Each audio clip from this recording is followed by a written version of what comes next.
Hãy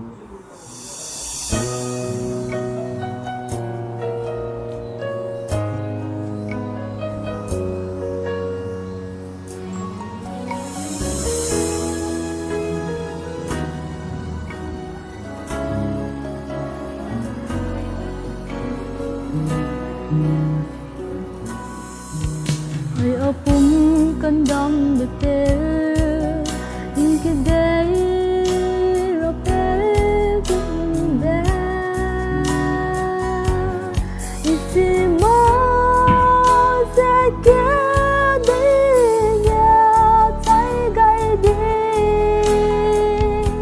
ta đang chờ để chỉ còn quang nhớ tê bầm rõ không biết đủ có cái lung bé kia lên sao cây đây đừng lên tê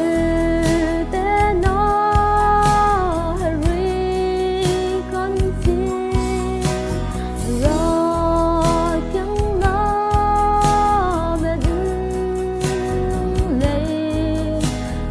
để từ bóng lùi lên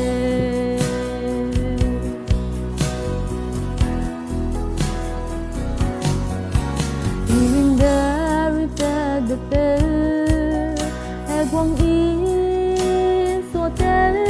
con rình bé ngầu mơ ra mũi nhà tay gầy đi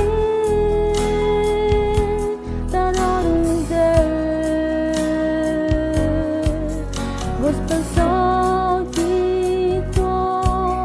carno de oh tu zdu de te ro tu pe coi de bóng về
like a rock star.